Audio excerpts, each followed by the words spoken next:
In Chicago, you know that all sports rock. The Bears, Hawks, Bulls, Cubs, and Sox. Pick your favorite, you can choose. As long as the Packers lose. For everything you need to know, it's Bill Swerski Sports Talk Chicago.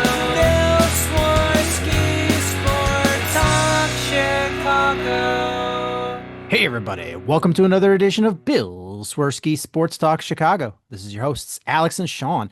On this episode, we are going to be talking about a miracle Bears victory heading into the bye week. We're going to be talking about the Cubs going to the postseason, the White Sox struggling down the end of the season, and a little more. But first, I'd like to thank our sponsor, the Rockford Ice Hogs. If you're not familiar with the Rockford Ice Hogs, they're the AHL minor league affiliate of the Chicago Blackhawks. What does that mean for you? You get to see the stars of tomorrow today at family-friendly, affordable prices. We are really close to the start of the season, so make sure you head on over to icehogs.com, get yourself hat, shirt, jersey, tickets, and more. Tell them Swerski Sports sent you. Alex, my friend, have you calmed down yet after that victory? I do have something for you. It is an invitation. It is an invitation to the block party. And guess what? All of Chicago is invited to the block party. And Josh Blackwell is your host and DJ and caterer for the Chicago block party. I'm all in for that. Much needed. Can I just say one thing? Wasn't it owed to us? For all the heartbreaking losses. I mean, we lost on a blocked field goal last year. We lost on a Hail Mary last year. We lost a playoff game on a double doink. We have lost in so many different fashions. You could almost spin a wheel of like any absurd way you can lose a game, and sure enough, the Bears have found a way in recent years to lose it. The fact that we were on the other side of that, it feels like you just won the Super Bowl. And what you did was win a pretty important game early on in a game where there was a lot of bad, a lot that needs to be cleaned up, and just all around stupid and ugly.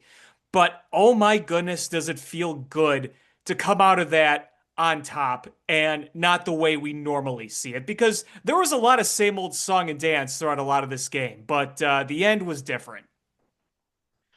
So I'm going to say this um, in response a little bit is Ben Johnson. I don't love the game he called today I in the didn't first, at either. least not in the first half. Yes. Uh, but you know what? There's a reason that under Eberflus, they lost games like that in crazy fashion. And under Ben Johnson, they win that game. Hmm. There's a big difference.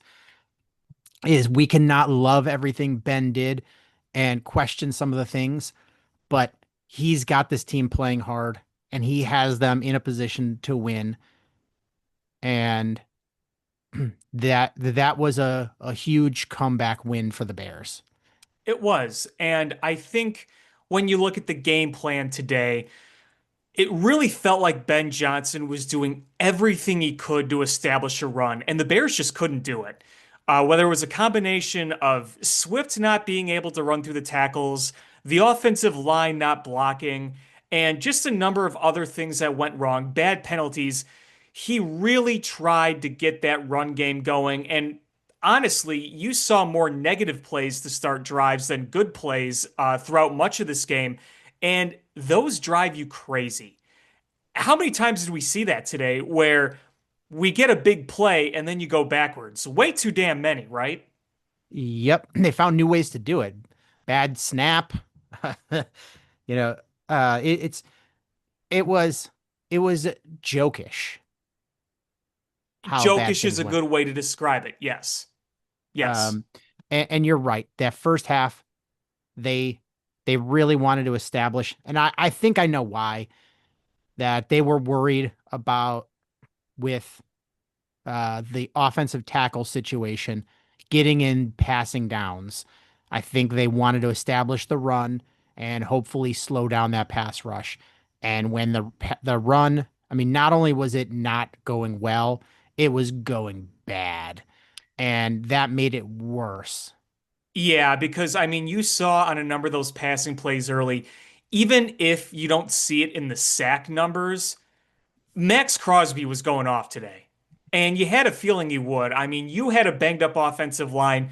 Darnell Wright was out. You needed to do some shuffling, and it was ugly early on. How many pass blocks did we see from Max Crosby alone? Multiple. I think He three. was, yeah, he was all over him. And then he had the interception. I mean, he was having a first half to remember without racking up a bunch of sacks.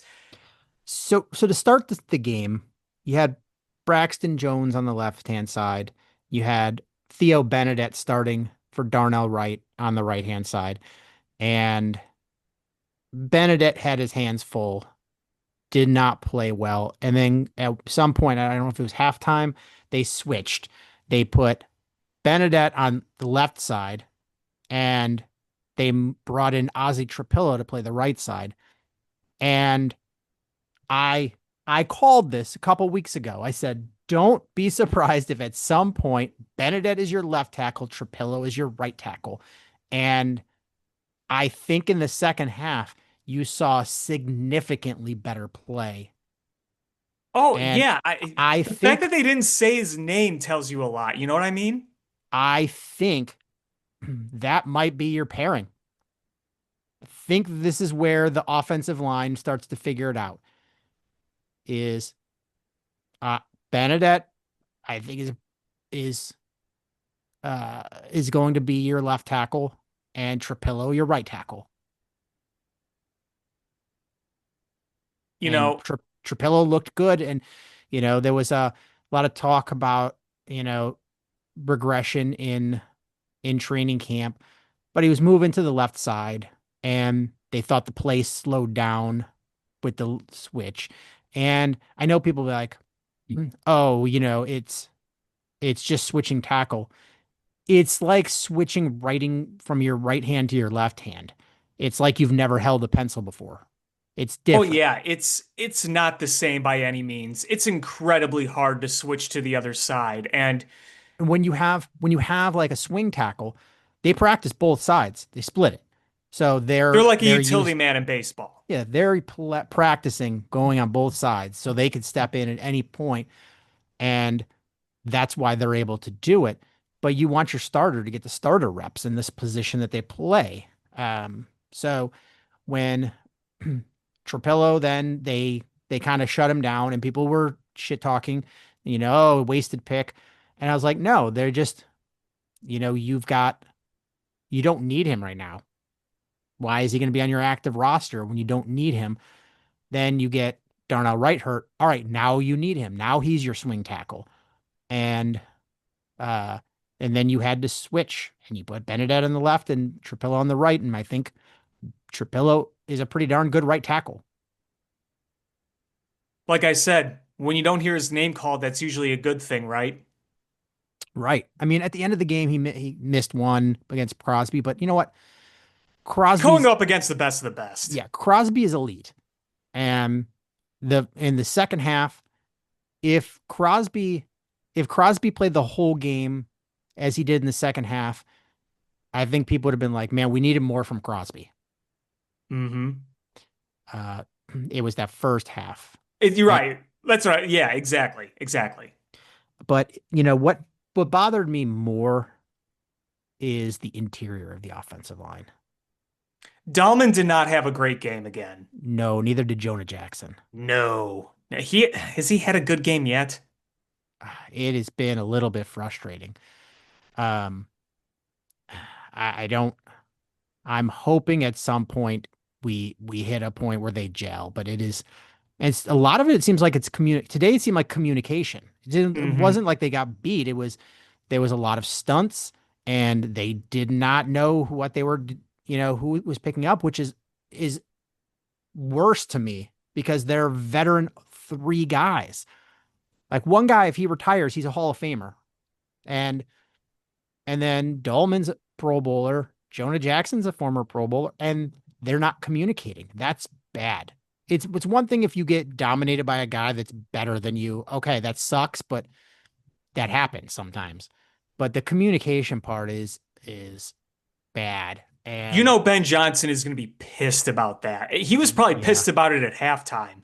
I can only imagine what was being said in the locker room because you're right. I mean, you can see when you break down some of those plays in the first half, you could see the confusion. And there were plenty of times where it didn't seem like the interior of the offensive line was on the same page. And when you're going up against a team that has a Max Crosby, it's just a recipe for disaster. And again, we're not just talking about blocking for Caleb Williams. We're talking about the run scheme. And going back to what we said earlier in the show, is that you could not get a run game going to save your life. And there were many factors of that, and offensive line was a big part of that because there were several plays where you went backwards because of penalties, but you also went backwards because your running backs were pushed backwards. Your line didn't open up any holes or give them any sort of blocking to at least get back to the line of scrimmage.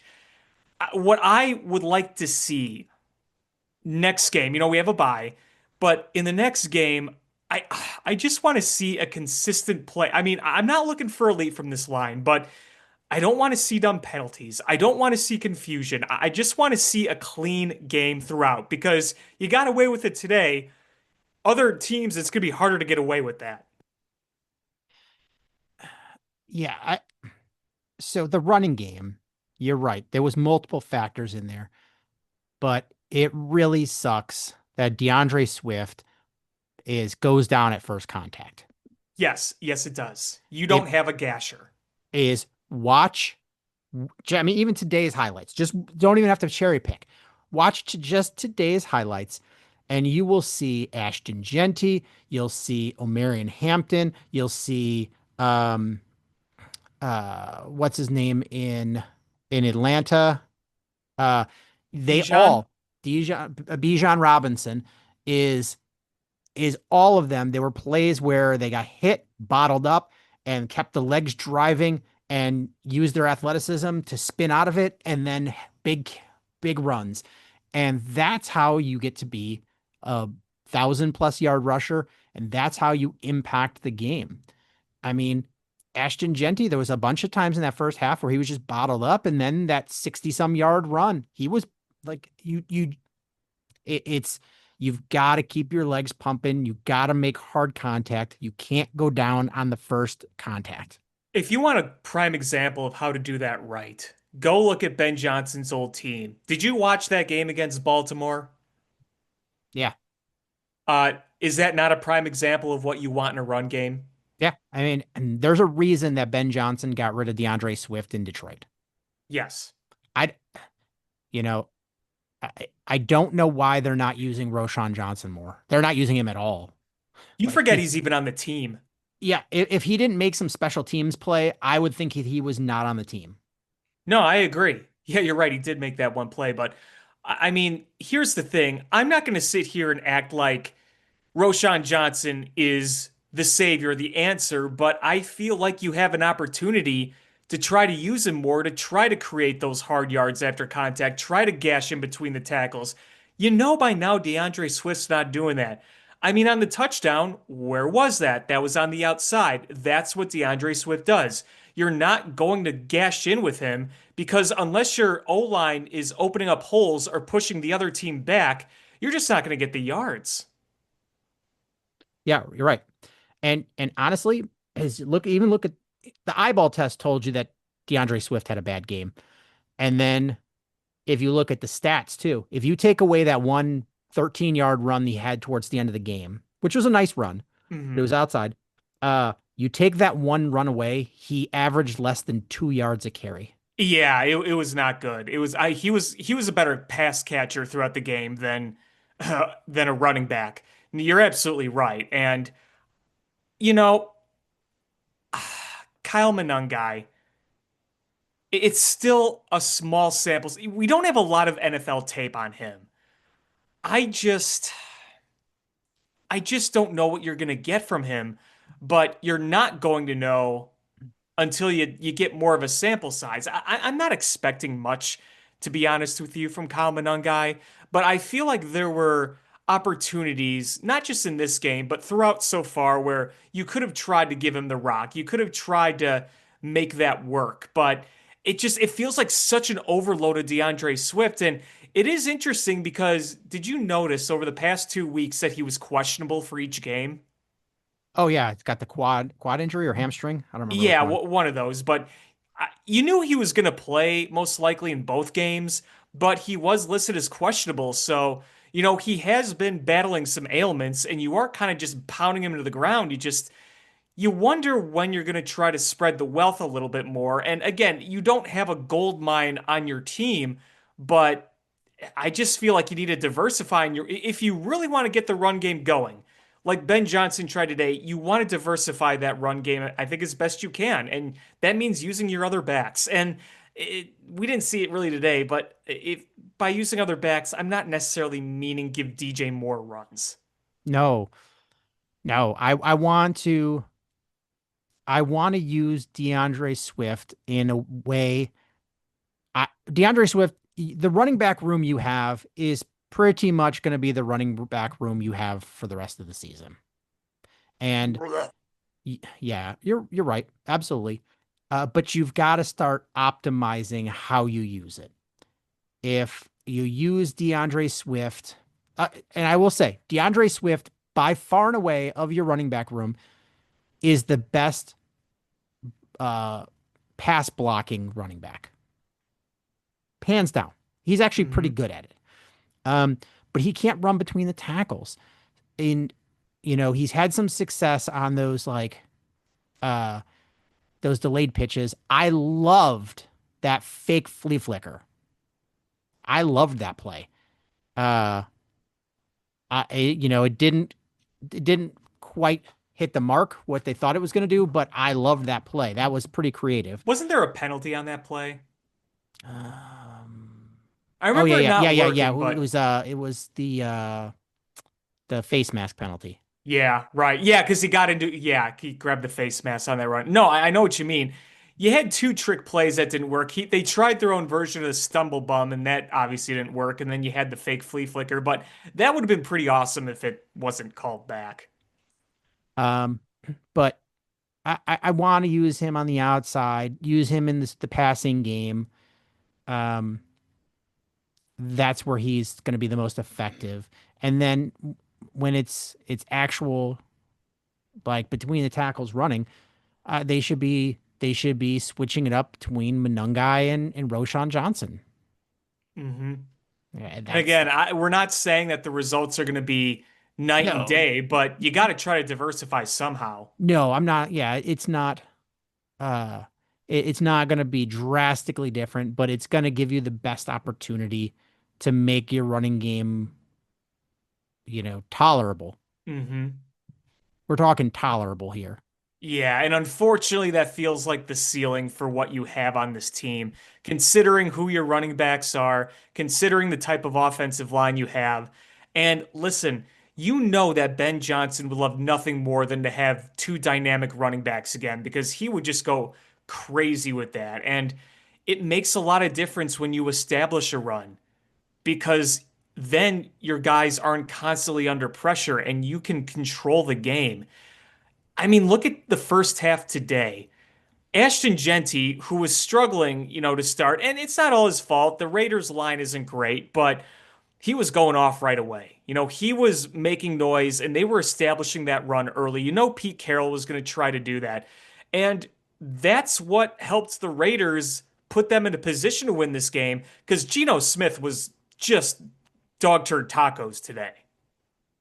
Yeah, he was bad. Um, and the fact that the Bears had so many opportunities to score and it came down to a block field goal. Ugh, Ben Johnson is going to be livid. Oh, I Um, want to see his eyes. Like, I want to see him frothing at the mouth and just like losing his shit on everybody. But, sir, we won. I don't care. I'm gonna kick all your fucking asses. That's what I want. uh, it's I still laugh is that everyone just assumed Mike Vrabel was going to be the ass kicker of this class of new head coaches, and it's Ben Johnson. Mm-hmm. Yeah. Little Ben Johnson is you know, and Mike Vrabel has turned a lot of things around with that Patriots team so far. Oh yeah, They're a team that it has, was a good fit for them. yeah, it was a good fit for them. I think this is a good fit for us. I think it's going to work out well for both teams. I think it was the right call.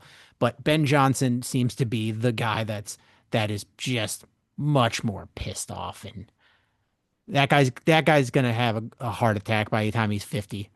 Oh, I know. Yeah, he's you see the Intense. intensity on the sideline even before the game starts. It's visible and you did not see that with the previous head coach. Not at all. So it's a nice turning of the tide there because look, you can win a game and we're happy they won a game. But there are so many things you need to clean up when you play a better opponent, assuming that when you play the Commanders in a few weeks, you're going to be facing Jaden Daniels again. We'll see, Yeah. because he was out for a second straight week, but that's going to be a worthy opponent, and you darn well know that you can't make the mistakes and the misplays and some of the scheming that you did in this game against that team. I mean, again, your defense. I wouldn't say your defense was good today. They play hard. You got to give them that, but that line was bowled over by the run game. I mean, they couldn't stop the run to save their life. And, Kevin Byard had a great game. He had 2 picks. But again, Geno Smith was just not good today. He was They just straight up not good. the Bears could not get pressure to save their lives. No, no. Against a struggling quarterback. Yeah, you could not get pressure. And that line's not great on No, Vegas. and they they can't. Odengbo and Sweat just can't get home. The defensive linemen are getting pushed backwards. Um, the surprisingly with all the injuries, the cornerbacks are playing well. The safeties are playing well.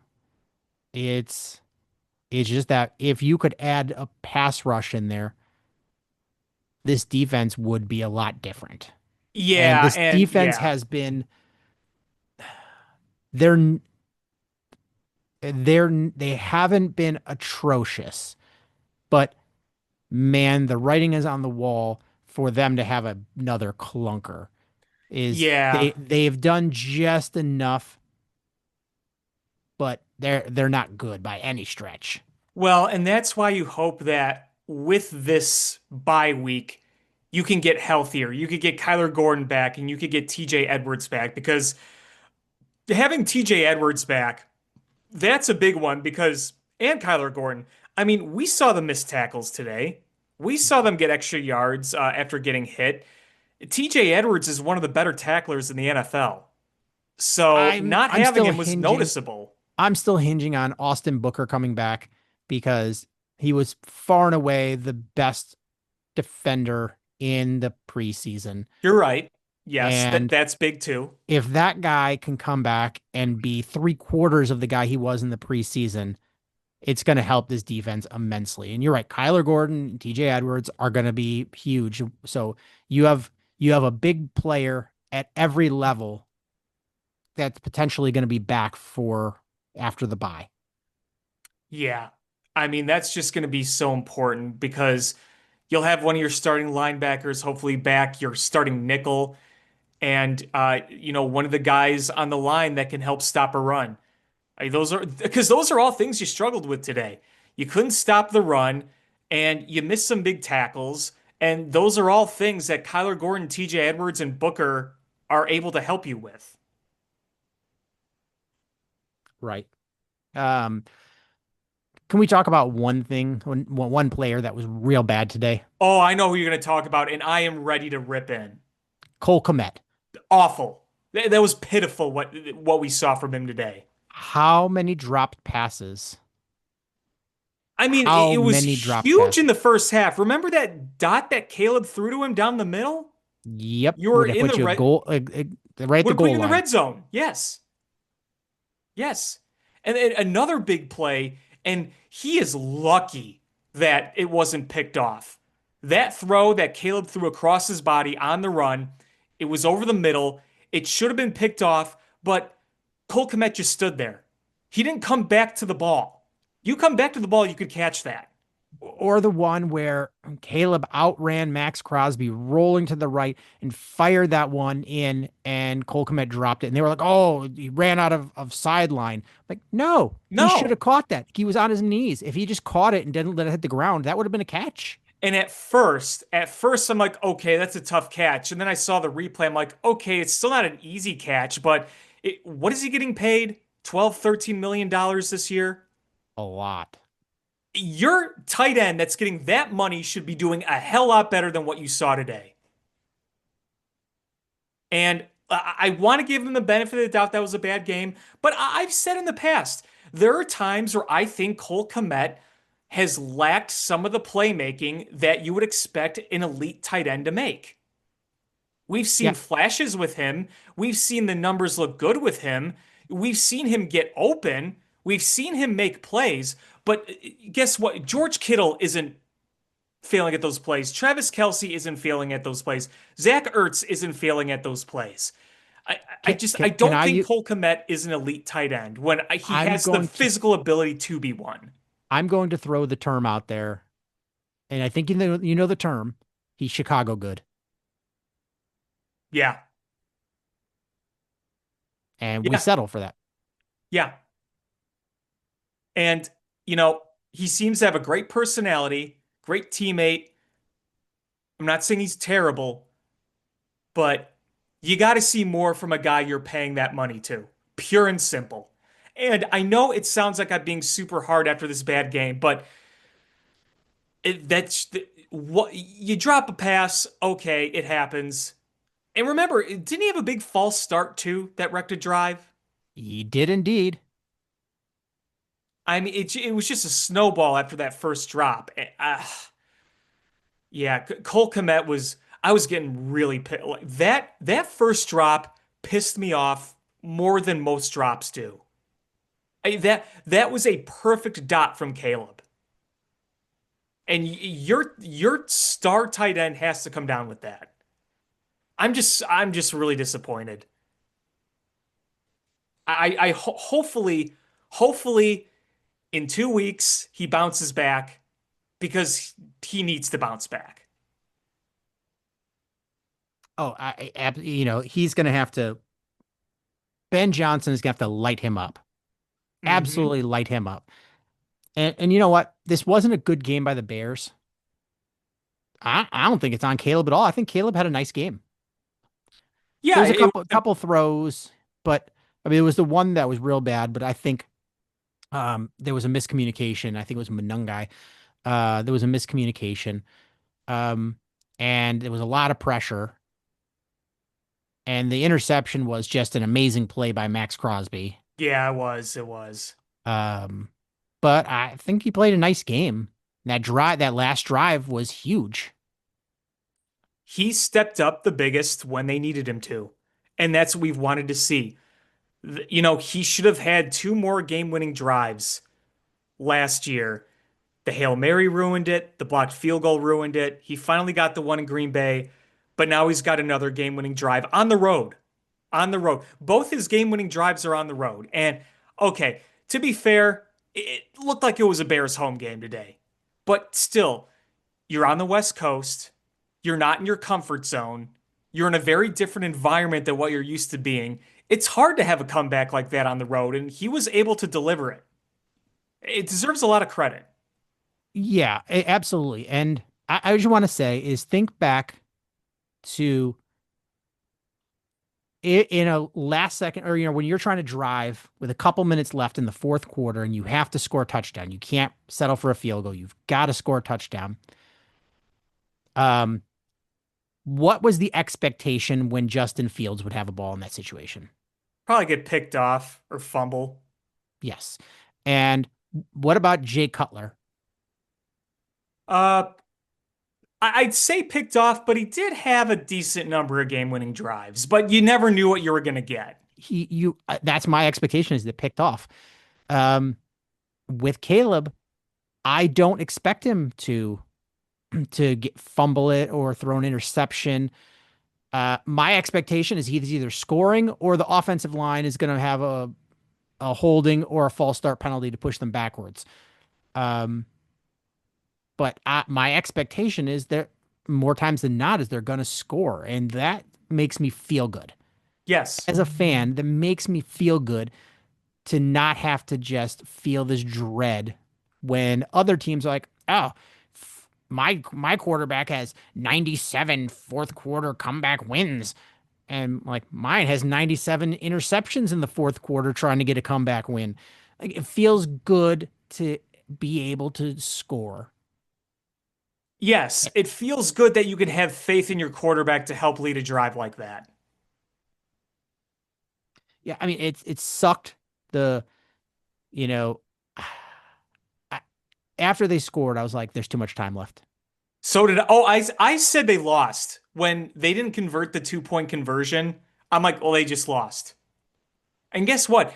Their special teams let them get to the 40. They already had good field position when they started that last drive. I Yeah, thought for sure it was over there. like they had two timeouts, a minute 38 or whatever, and they had the ball at like the 40-yard line. I was like, man, that's not good. And I was like, all I could think about is this is a chess match. Pete Carroll versus Ben Johnson. How can they preserve the clock? And when they got the stop and forced fourth down, you're like, okay, well, they're not going for it on fourth down. They're going to kick it. They're within, they're under 55 yards. They're going to And good kick job this. stopping there. Good Yes. job taking advantage of that conservative play call and stopping it. Yeah. And Pete Carroll lost that for them. They should have they should have kept the chains moving, run that clock out, and been able to kick that field goal from, within 50. Yes. But I was like, okay, you've got like 30, 40 seconds left. I think like close to 40 seconds left. You've got all three timeouts. Uh, and you'll be within a field goal. So I'm like, all right, let's see what they're gonna do. And then I was like, okay, it'd be even better if they get a block. And I was like, I started screaming to TV. I'm like, get the block here, and boom, Josh Blockwell. Josh Blockwell coming up big on special teams once again. Yeah, that was huge. Um, like I can't remember the last time the Bears ended a big play or with a big play like that. So, on Twitter, NFL memes tweeted this great video. Like, I think it's like an AI video of like a bunch of people like hooting, hollering, and celebrating with like a million fireworks going on in the background. And the caption is Bears fans watching a heartbreaking loss go in their favor for the first time in their lives. I'm like, yeah, no kid. I mean, again, it's like I said at the beginning of the show. We have seen us on the other side of that game 10 trillion times. Yes. And it feels like $1 million to not be like that, to be on the other end of that. Seeing the Bears sideline go crazy, watching Ben Johnson going crazy on the sideline, and all the special teamers are running down the field, and just that euphoria you heard from the pro Bears crowd, because I've seen a lot of pictures and videos on social media, and just the way that the CBS broadcast was panning the crowd. It looked like it was 60-70% Bears fans at that stadium. I mean, when the schedule came out and they're like, oh, they're playing this date in Vegas, Bears fans went, I'm flying out to Vegas for the weekend. I mean, hey, all the freaking radio hosts in the city are out there. They all flew out there and did their live shows from Vegas this weekend. Yeah, I mean, why wouldn't you? Yeah. It's late, very late September, so it's starting to cool down out there. Um, and you get a weekend in Vegas and watch the Right before Bears. the Like, postseason starts. this is perfect. Like Yeah. it's perfect time to go. Like they couldn't have scripted this better. And that's the whole thing with Vegas is, you know, Vegas doesn't need to draw like have this huge fan base. They're going to get people in there for football because opposing fans are going to flock in there. Yeah, it sucks once that team is good, how you close that gap. But in the meantime, you're going to keep selling out because people are going to come there and spend money. Oh yeah, I mean, Davis, that, Dr. Seuss character looking guy is just counting the stacks of money. It's like, so, how do you feel about Bears fans taking over your stadium? Probably just smirks, look back, and there's like a Scrooge McDuck vault just filled with silver and gold. Yeah, I think he's okay.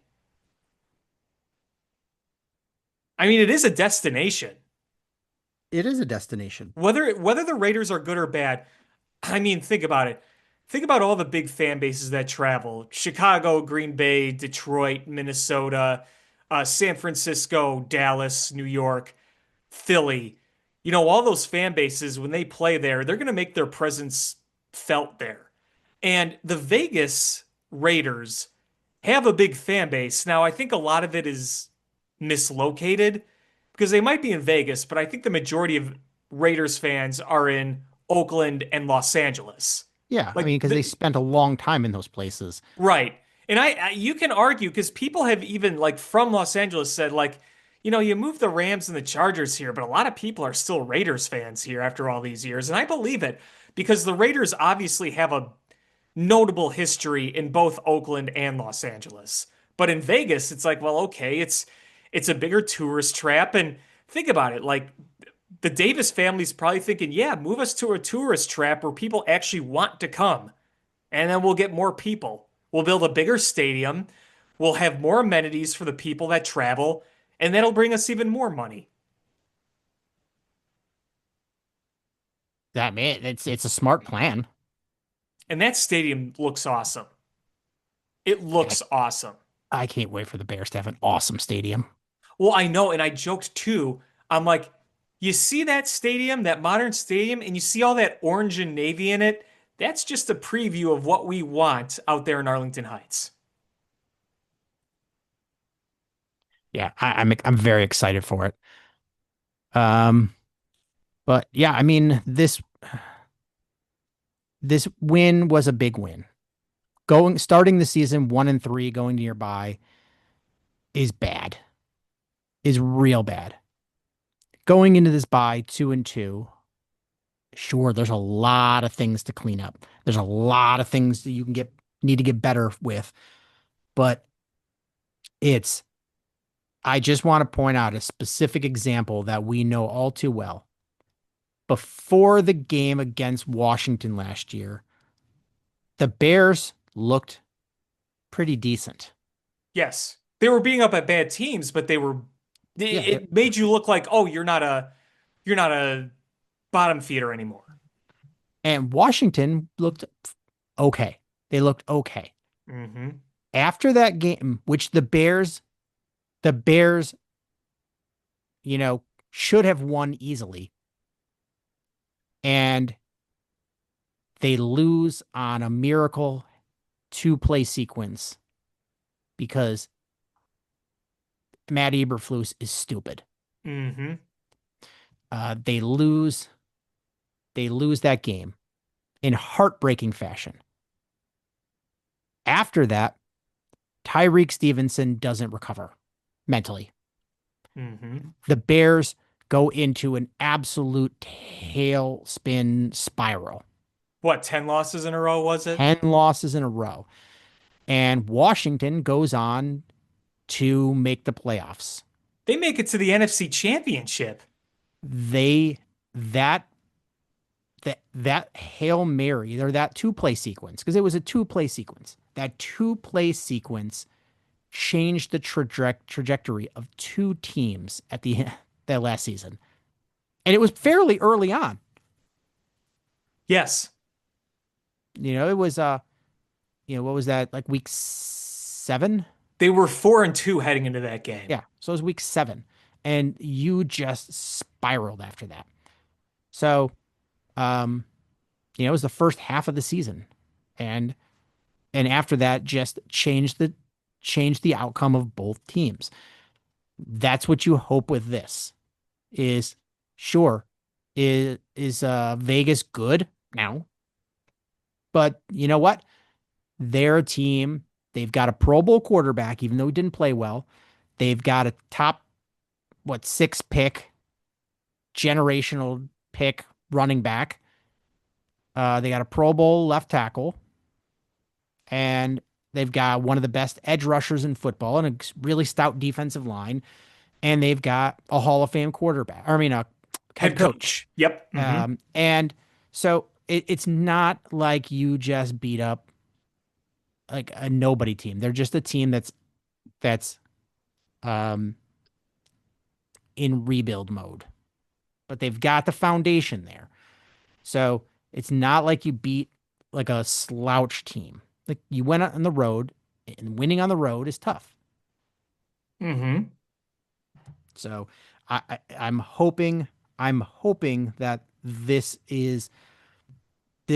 changes the way that they view going into this bye week. Changes, keeps everybody motivated, allows them to be in a good headspace about the things they need to clean up, and um and we see a much different Bears team going forward. Yeah, and to your point, to multiple of your points, really, you talk about going on the road and beating a team. Well, and you know what? Dan Jiggets would always say, one of my favorites, you got to respect every opponent in the NFL. And look at this week. The Giants, with a rookie quarterback making his first career start, beat the undefeated Chargers. And then Yeah, you have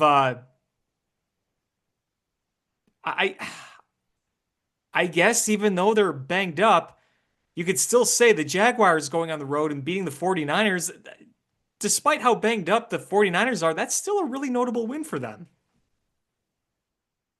absolutely. So, I mean, it's the NFL. A lot can happen in a given game. And again, it's a game of inches because we might not be talking about a win right now had they converted on third down, the Raiders did at the end of the game when they set up to kick the field goal. Because not only do you get closer, but you get a first down, you wind the clock down. So there would have been no chance had they made that field goal. We talked about game of inches last week. Yep. Last week you won, and all of the 50-50 type plays, you got a lot of luck. Things went your way. And it's amazing how much of a different scenario it is when things just go your way. And sometimes you're just so good, you force the things to go your way. Look at the Chiefs and Eagles. Um, and the Bears last week, they just forced things to, or things just went their way, and it looked like they routed a team that I don't think the game was nearly as bad as that score was. Um, but uh, today things didn't go their way, and both teams, to be honest with you, were competing against trying to overcome their own mistakes. Mm-hmm. And the Bears did just enough to get this victory, and at the end of the day, the stats don't go close loss or barely won. A win is a win. Whether Right. you win on a block field goal and win by 1 point, or you would have won 75-0. It's the Yep. same. You Yeah, win. this ain't college. There's no ranking here. You win or you lose in the NFL. Yep. Um, so now when you look at the standings, um, the Bears, the the Bears are looking good. Well, I mean, Detroit's 3-1 and they're looking like the real deal again. Green Bay, if they win tonight, they'll be 3-1. You're 2-2. So 2-2 versus 1-3 is a big difference. Yep. And then when you start to go back and you look, you're like, man, we outplayed Minnesota. We should have won that. We should be 3-1 right now Yeah. and tied with everybody for the top of the division. Yeah. And the thing is you're not as good as the Packers and the Lions No. right now, but by the end of the season, who knows? And that's a lot of factors can go into that. Is Uh, you know, Micah Parsons goes down, suddenly that Green Bay defense is not nearly as good. Uh, Jared Goff goes down, suddenly that Lions offense doesn't look so good. Um, the Bears offensive line starts to gel. You're like, okay, now things are looking a lot different. You know, it's every week is week by week, and I know when we win, we put on the rose-colored glasses, and when we lose, we we put on the shit-colored glasses. Um, but you These know, glasses look like shit. They are shit. I saw this video. I think it was AI. And the dad's like, "Now put that tooth under," and it was like old times, and he's like, "Put that tooth under your pillow, and the tooth fairy will leave you a nickel." And he wakes up in the morning, he lifts up his pillow, and it's horse shit, and he goes, "Tooth fairy's not real. Clean up that horse shit." Oh, that's great. Uh, that's I don't know. That's how I feel about the Bears. Is you don't know what you're gonna get, and it with the Eberflus era, you were like, man, we really have no idea. Coming out of that bye, you knew they weren't going to be prepared to play. Oh Um, yeah, yeah. It was a common theme.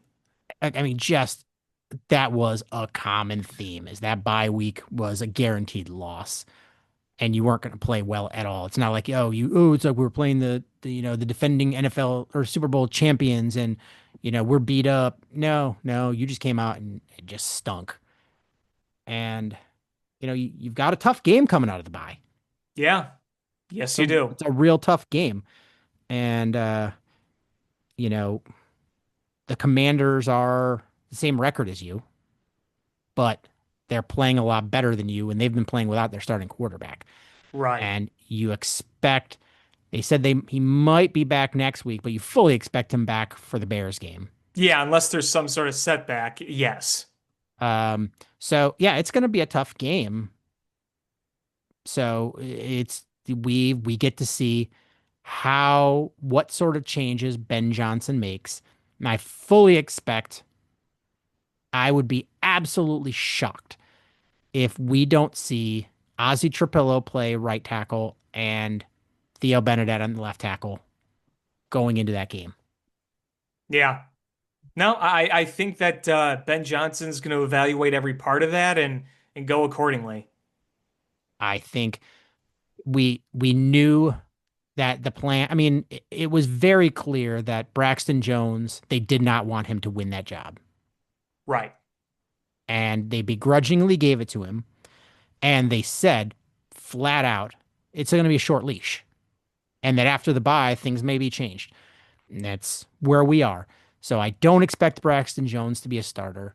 Darnell Wright, um, he was out. So I don't know if he'll be healthy for that game, but even if he is, I have a feeling that they're going to put Ozzy Trapillo in there because I think he played pretty well.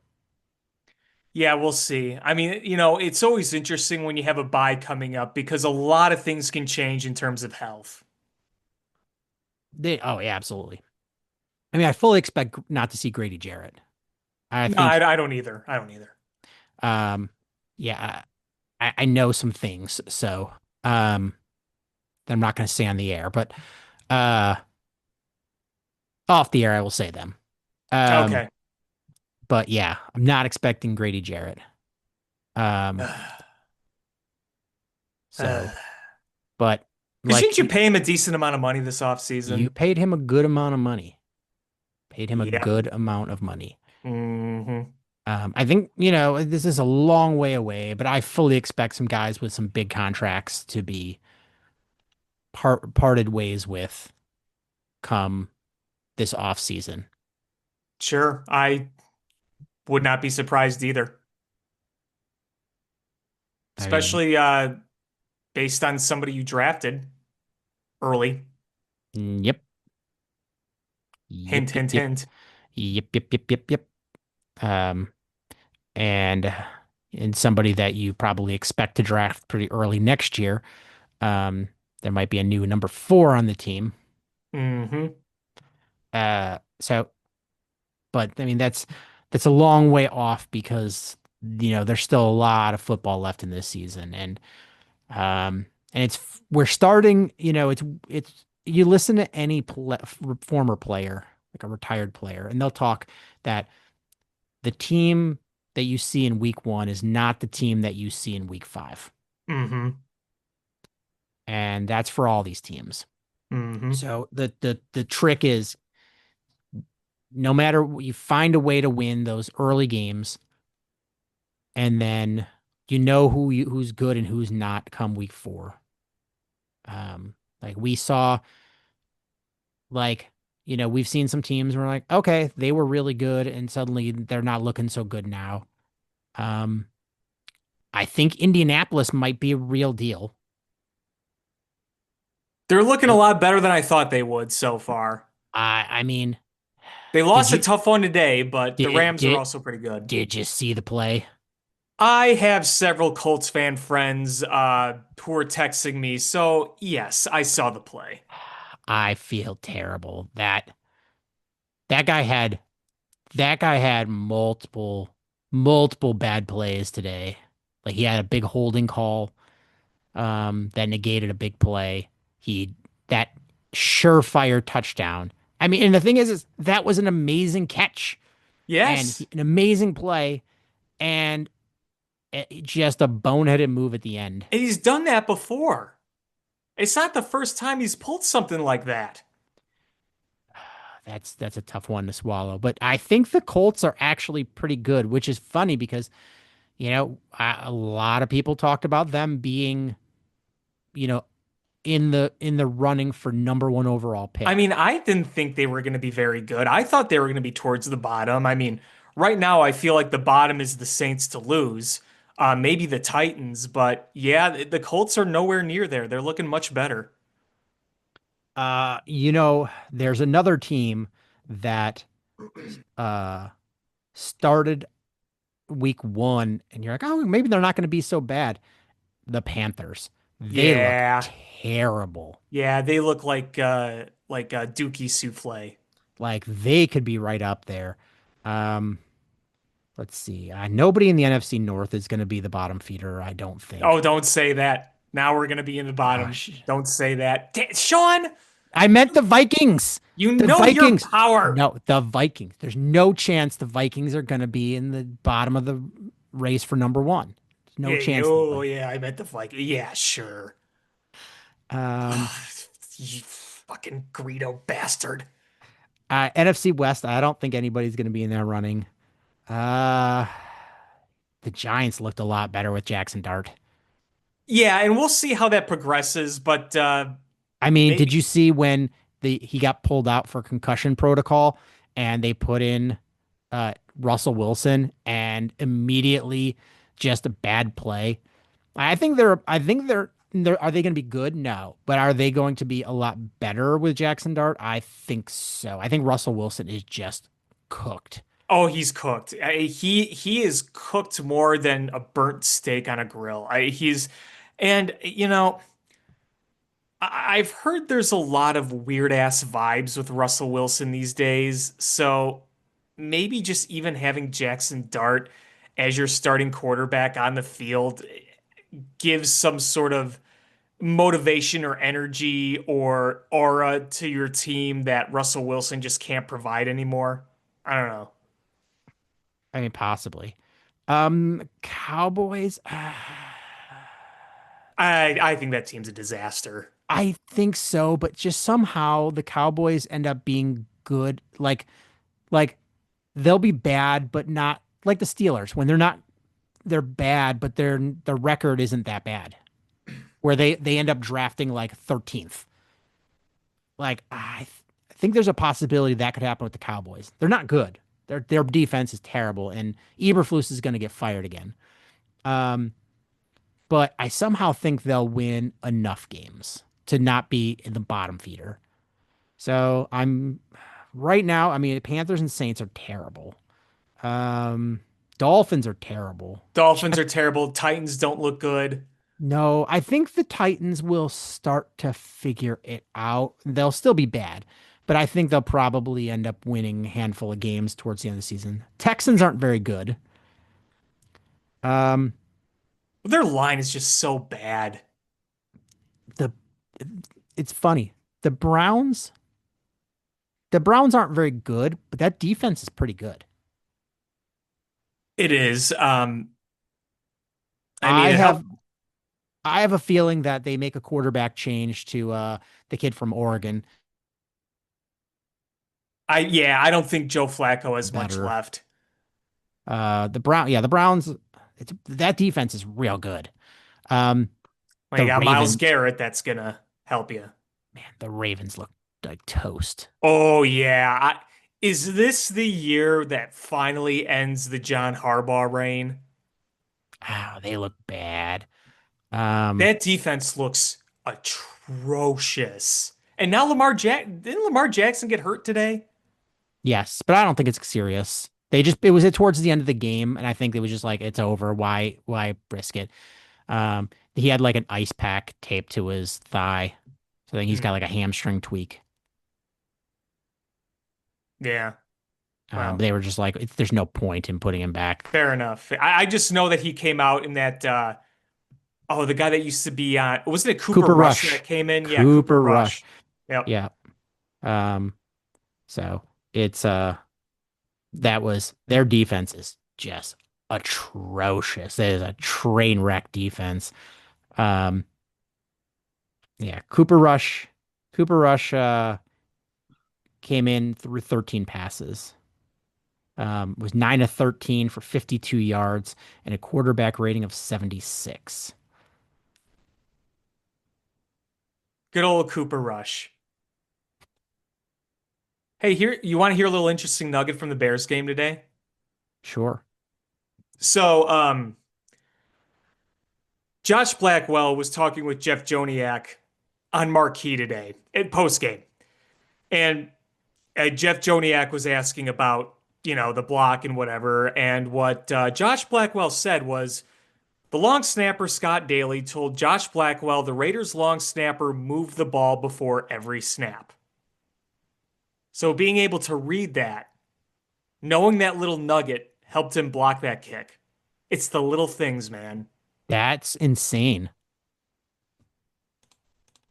That's what a good teammate does. That's what smart teams do. Is you're able to identify those little things that can make all the difference in the world. Are you watching this Cowboys Packers game at all? No, I'd honestly rather pour bleach in my eyes than watch that. Oh my God. If if somebody could use AI and just make the Cowboys look like it's Bears uniforms, this would have been like the entire Eberflus head coach. You're just like, oh my God, this, it wasn't so much the Bears, it was Eberflus was so bad. And he's just continuing to get schooled by the flower. Yeah, not good down there in old cowboy yeehaw land. I feel bad. I have a friend that's a big Cowboys fan, and he's like, "Oh man, we hired Eberflus. I know he wasn't a good head coach, but he was a good defensive coordinator." I'm like, "Bro, that guy is cooked." And he's like, "I don't know," and I'm like, "Bro, I'm sorry. That's that is a that is a bad deal right there." And I Hmm. think I don't want to rub it in, but I think he realizes how much that dude is toast. Oh, they found out pretty quickly. Pretty quickly.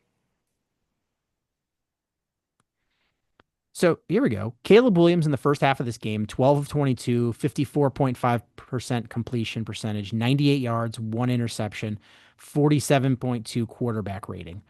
Second half, 10 of 15, 66.7% completion percentage, 114 yards, one touchdown, 111.5 quarterback rating. Ah, Pretty good. second half, Yep. Yep. And I mean, you look at the final line for Caleb Williams. I mean, in terms of passing yards, it's like, okay, he had a little over 200. That ain't bad. It's not bad. And you threw another touchdown pass today, and a touchdown pass to Roma Dunze, that was an elite type throw. That was a beaut. Uh, yeah, and there was so many big plays that were left on the field because people dropped the ball. Yeah, Cole Kmet. And this game, if I had to really hammer home what they should have done, is they should have gone to Roma Dunze more, forced the offense through him. He They were not covering him well, and Now he was finding the open seams everywhere. and I you're starting you're I think you're going to keep seeing it. Is this is going to become the receiver road options? It's going to become Roma Dunze number one, then DJ Moore as far as just wide receivers, then Luther Burden. And by the end of the season, it's going to be Roma Dunze, Luther Burden, then DJ. Hmm. I I think they really want to work Luther Burden in more, and they should. I agree. So no game next week. Like we said, it's the bye. They get an early bye. And as much as I hated when we saw the schedule that the bye was this early, I think it's hoping it work in the Bears' favor because they've won two games now and they get time to get a little bit healthier, clean up some of the things, and hopefully come out of this in the time to go, hey, this is who we are. Ben Johnson keeps talking about um, their identity and establishing something. And once they find what that is, you're gonna see you're gonna see a different Ben Johnson play calling once they establish what that identity, whatever that identity is. I don't know what it is yet, but once they figure it out, I think Ben Johnson is going to settle in and what his play calling strategy is. Yeah, absolutely. Absolutely. There was one more quick point I wanted to make about this Bears game. Shout out to Cairo Santos. He made all the field goals and he made some pretty long ones too for being Cairo Santos. Yeah, yeah. I mean, knocked them all in. Uh, they didn't test him though. There was the one opportunity that they had. They could have kicked a long field goal, and they did not Yeah, even. They they punted it. punted. Yep, yep, yep. Um, I think they realized the limitations. Yes, which is still an issue.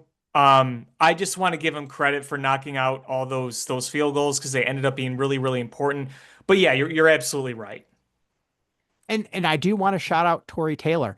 Uh, that punt down to the two, Oh, that was beautiful. that Best was punt of his huge. career. Yes. I mean, that couldn't have gone any better. And there was another one that went right down there, and I didn't catch who the special teamer was, but somebody lost the ball, and they had the opportunity to down it in the like inside the five, and they missed it. They lost it, and by the time they realized it, it rolled into the end zone. But um, he was in mid season prime form today. Yes. And we've wanted to see that because you spent a fourth round pick on him. Yeah, I mean, last year you know, he was arguably one of the best Bears punters of all time. Um, it just you the when you just start punting all the time, it loses some of the edge there.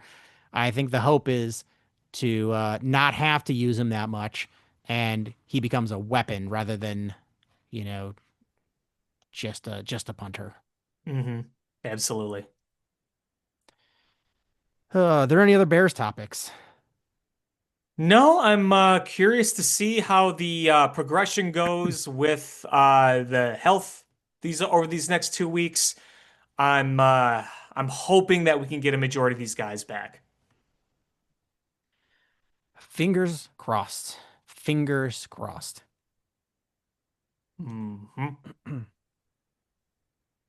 Wait, hold on. One more thing. Kevin Fishbane tweeted this out. Bears head coach Ben Johnson said he could hear Richard Hightower in his headset narrating before the Raiders field goal. Blackwell's going to block it. No kidding. Uh, that's awesome. I love it. Hmm. That is great. And Ben Johnson told Caleb Williams, this is what you're built for before leading the game-winning drive. I did see that. I mean, Caleb Williams in the post game even used the words culture changing win. So hopefully you keep progressing after that. I'm laughing. Do you follow Ross Reed on Twitter? Hmm. He tweeted out, I asked Ben Johnson what he's going to do to relax during the bye. He told me he's going to watch A Clockwork Orange 7 times, rearrange his sock drawers by colors, text the middle finger emoji to Cole Kmet, take his kids to school, and obsess over why the 33rd play of today's game he called didn't work. Boy, if you would have asked Matt Eberflus that question, I don't know. I Go home, I guess. uh when you say it like that, uh uh all I can think of is look at his hairdo and tell me he doesn't look like Butthead from Beavis and Butthead. What are you doing during the bye week? Yeah, gonna go to the mall and spy on some chicks. Diarrhea, cha cha cha. I am Cornholio. Uh, all right, so let's switch gears here a little bit. Uh, man, the Cubs, the Cubs were scaring the holy crap out of me. The They got down to a point where I was like, all right, well, I guess the Cubs are gonna be facing the Padres in San Diego for that first round. And I made my peace with that. And then the they kicked the shit out of the Cardinals again. Uh-huh. Yeah, and I mean the Cardinals are not a good team this year. A really, really not good team. Their pitching is toast. Their lineup isn't that great. And the Cubs just simply took care because San Diego is going to be coming in red hot. They were not going to be losing any of those games. So the Cubs needed to take care of business on their own. It's a little annoying that that series against the Cardinals had to mean something, but they took care of business and they were able to get that home field in the first round. Because, I mean, you know, you let the Reds into the playoffs by getting swept by them. And you know what? Hey, good for the Reds. And look at you, Mets, spent $1 billion and now you're going to be missing out on the playoffs. But, you know, that same Mets team took two or three from you and kind of beat the crap out of your pitching.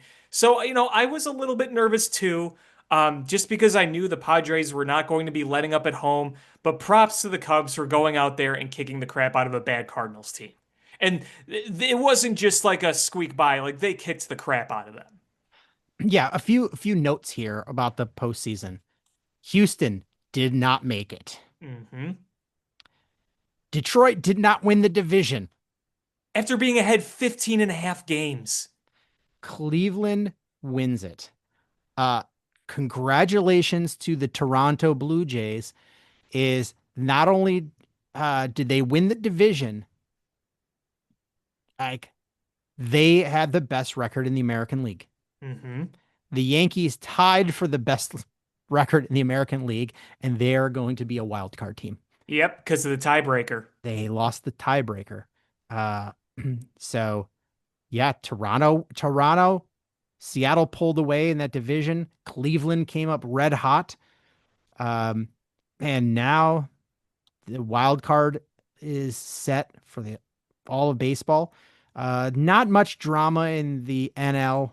I mean, there was the last wild card spot where Cincinnati won in a wild or a tiebreaker. Um, I mean, the Mets looked cooked for a while. I mean, you want to talk about a collapse. oh, that team. I mean, not as bad as as the Tigers collapse, But the but Tigers at least still made it. barely, but they did. At the end of Uh, the day, you just got to get in, right? like the Detroit won by a tiebreaker, made it in by a tiebreaker, and the Mets didn't make it because of tiebreaker. Right, right.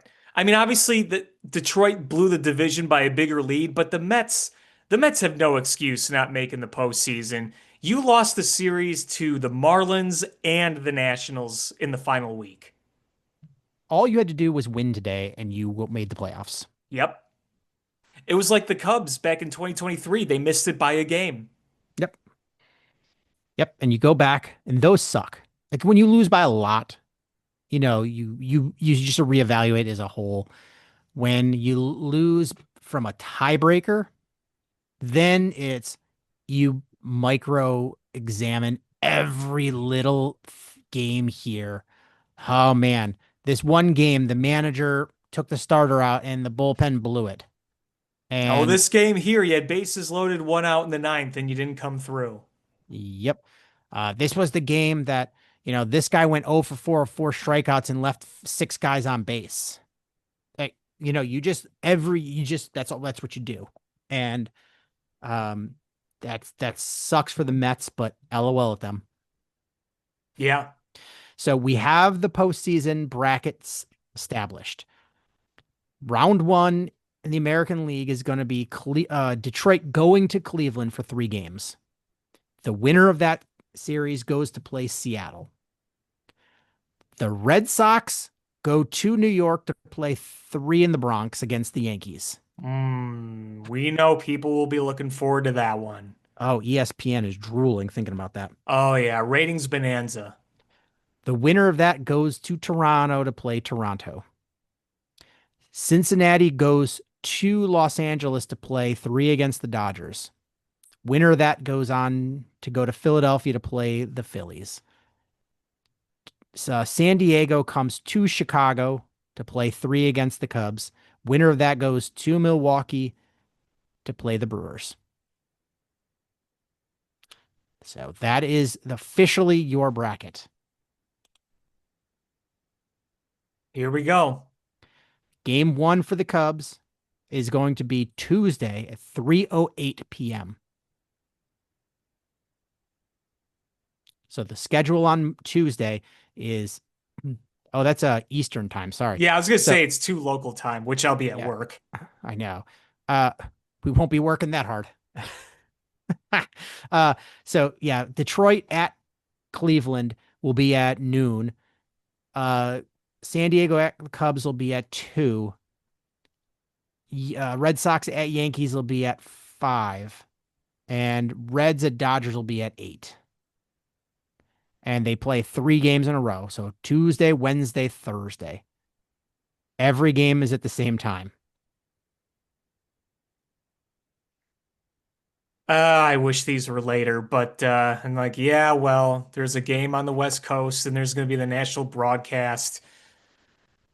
Yeah, I mean, So it made sense. They were either going to be the noon game or they were going to be the 2 o'clock game. hmm Um, so I mean, they were not going to be.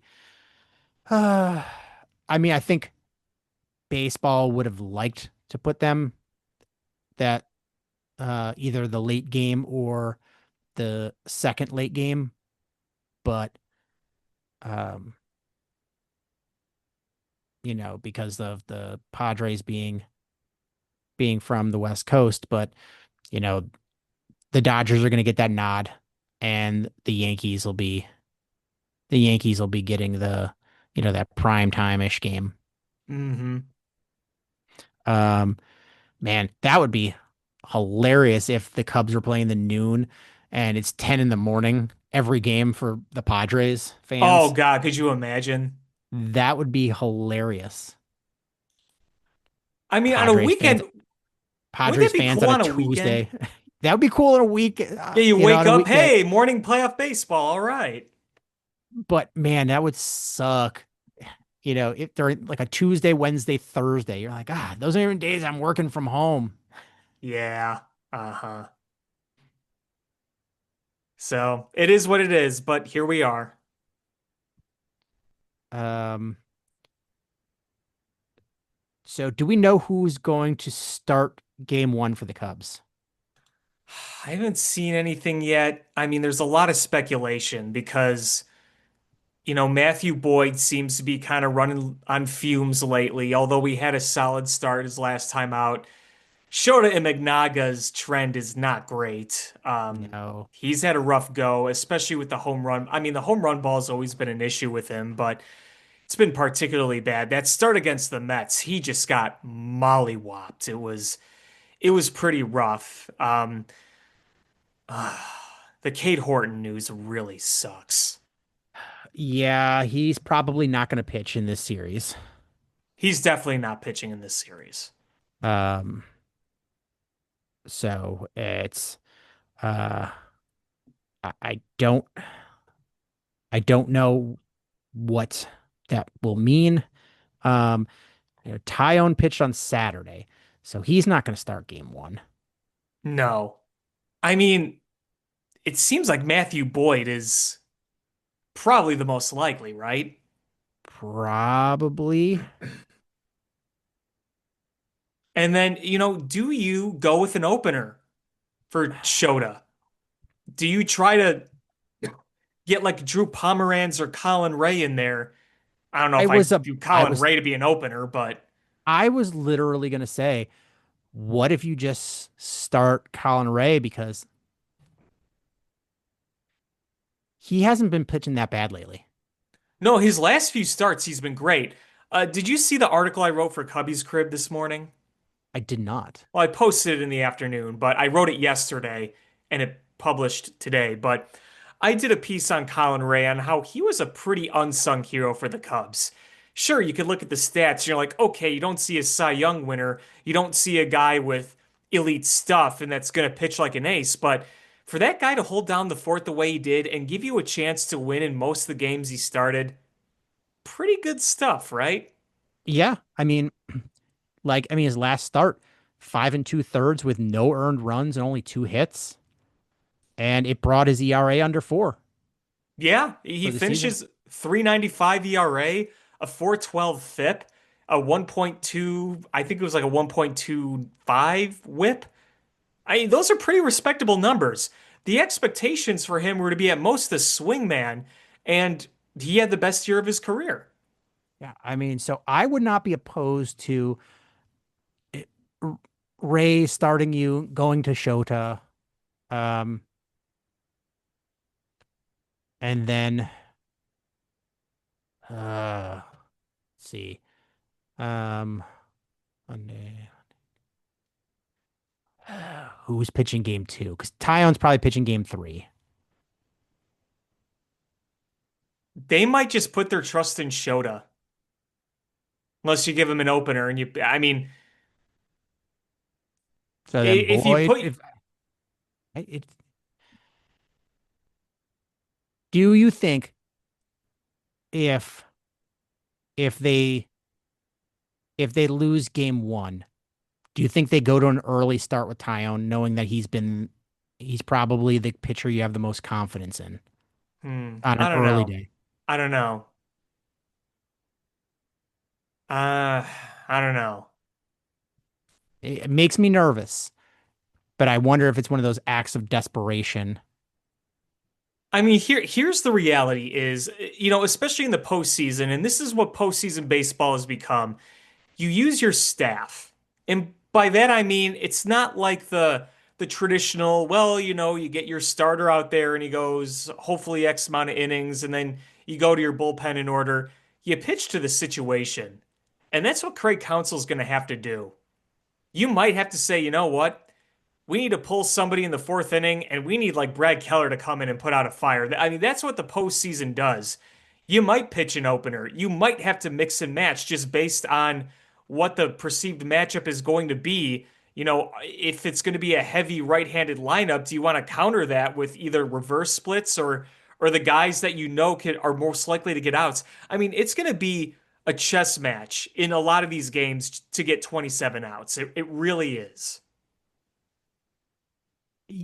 Yeah, it's going to be a chess match, I think, between Schild and Craig Counsell. Um, so how they use this pitching staff. Because I think the Padres are in a similar situation where they're not in a prime spot for the way their rotation is. No, but you know what the Padres do have? A really good bullpen. They do. And the Cubs have done overall good job in the pen, but San Diego is they got a flat out better bullpen than you on paper. They just do. I mean that's true. But um the the Padres are not that good on the road, and the Cubs have been a pretty darn good team at home. That home field advantage, I think, is going to be pretty big. I hope so. I mean, listen, San Diego's playing really good right now, and they still have Manny Machado and Fernando Tatis and Jackson Merrill. They added a veteran in Ryan O'Hearn in their lineup. You have Luis Arise, who always puts the ball in play and is guaranteed to be a pain in the ass against you in this series. So it's going to be real tough. But what you hope for from the Cubs' perspective is, say Suzuki is slugging the ball again. PCA is slugging the ball again. And you got to hope that carries over. And the way Tucker Nico Horner's hitting, Tucker is playing, but yeah. he's there and he's Uh, there in body, but I don't know if he's there in mind. I just don't know what we're gonna get from Kyle Tucker. I really, really don't. I think we're gonna get Jack and shit. Well, we'll see. The other big one is Michael Bush. Michael Bush has quietly had one of the best offensive seasons we've seen in a while with this team. Yeah, he's been huge. Finished the season with over 30 home runs. He broke Rizzo's high. He's had the most home runs by a Cubs first baseman since Derek Lee. And boy, you want to talk about owning the Cardinals. Yep. I think he hit like 466 against them, something like that. I don't know if he had a hit today, but whatever. Today didn't mean anything. But Michael Bush has been on fire, and you need him. You need Suzuki. You need PCA. You need Nico Horner. You need Ian Happ. You need these guys to come through because, again, I just don't know what I can trust from Kyle Tucker right now. He's coming off an injury. He still doesn't look fully right. So, unless I'm wrong and he goes off, other guys are going to have to step up. Yeah. But you It's ended the just what are season you going to get? you I don't ended the know. season with three guys with over 30 home runs. I Hasn't think happened that in a few years. yeah, I think that's big. And that's something we dreamed of the past 2 years, and now you got it. Yeah, PCA went 30 for 30, the only player to do it for the Cubs outside of Sammy Sosa. And then, Sei Suzuki hit not only his 30th home run on Friday, but also drove in 100 plus RBI. We haven't seen that in a while. And Say has been slumping so hard for a few months, and for him to turn it on and finish with really good numbers, it's impressive. And, hey, Ian Happ finished right where we expect him to finish. He had a good finish to the season. He slugged, he got on base. You got to give him a lot of credit there. Nico just missed out on the batting title, but hey, he had a career year this year. Give him a lot of props for that. Yeah. Yeah. So, I Um mean, you know, what are we going to see from the offense? How's the pitching going to hold up? A lot of ways this can go, I think, truly. yeah, and the hope is that you paid a manager to a lot of money and he has you ready to play. Yeah, yeah. And you know what? I want to think about the Brewers, but you can't think about that until you get there. You Oh have to get no. there first. Yeah, I mean beating the Padres 2 out of 3 is is already a tall ask. Hmm. Period. You can't look ahead. Right. Yep. I Exactly. know I know I'm always thinking, oh, setting yourself up for so you get your rotation in order That's not how for the the postseason works. but you know what? It's it's you just got to win baseball games. That's it. Yep. Exactly. I'm just glad that we're going to have postseason baseball back at Wrigley Field. I'm glad that we're going to see the crowds, we're going to hear the roar, and we're going to see all that happen. Hopefully, we have something to cheer about because it's been far too long since we've seen a raucous crowd in October at Wrigley Field. Yeah. But if you're the Cubs and if you wanna line up your rotation, win the first two games. Then you can have Matthew or Jameson Tyone start game one. There you go. You're happy. Yeah, Um, but yeah, I don't know if they're going to sweep. I don't know. uh, Well, I mean, anything can happen. Anything anything you could could happen. get swept. You never know. You could. I'm not saying they will. I'm just saying if you're the Cubs and that's what you want to do, and not have to cobble something together for game one, the the way it's played out is if you go out there and win game one and two, this is Yes. on you. I'm not saying that will happen. I'm saying that if that's what you want to do and that's important to you, go out there and win these two games. Hmm. Don't let it go to a game three. Win both of those games. That's it. I know the Padres have something to say about it, but that's what you have to do. This is postseason baseball. It's do or die. Do or die. Yep. Um, Yep. it's a when we talk next, we could be honestly, we could be talking about uh anything between I can't believe the Cubs got swept and oh my God, I can't believe the Cubs are up 2-0 on Milwaukee. Anything Yeah. those are the extremes and anything in the middle from is it could is in the realm of possibility. So yeah, I mean, it's time to put the big boy pants on. It is. It is. We'll see what happens because you know what? A lot of these guys haven't played in the postseason before. And sure, you have a number of guys who have, Dansby Swanson has, Kyle Tucker has, Matthew Boyd has, Ian Happ has, back with the last regime here in Chicago. But this is new for Matt Shaw. This is new for PCA. This is new for Seiya Suzuki.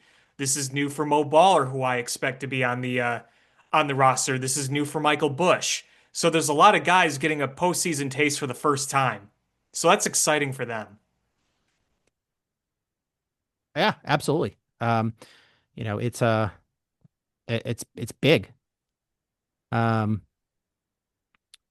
but I do want to say so PCA struggled mightily at the end of the season. Yes, Mightily. yes, he did.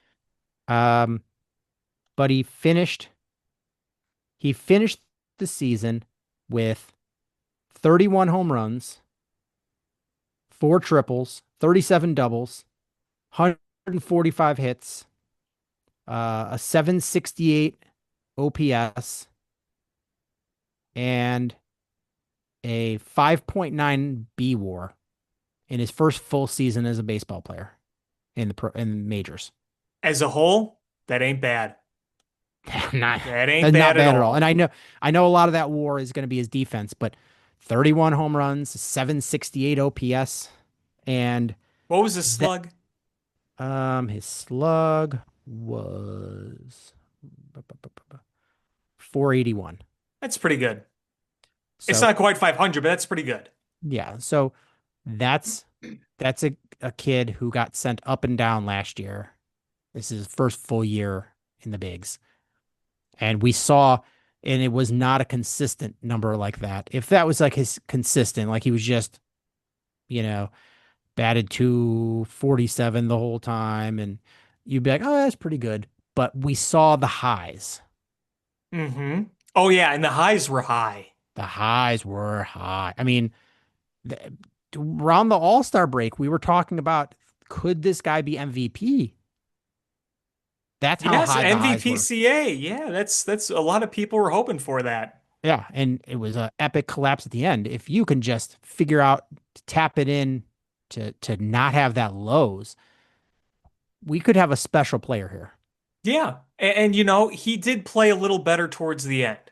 Yes, the very end he played better, especially that last series. He helped get you those wins. A lot of guys played good against the Cardinals at the end, let's be real. That's true. Because the Cardinals stink now. I love it. I love it.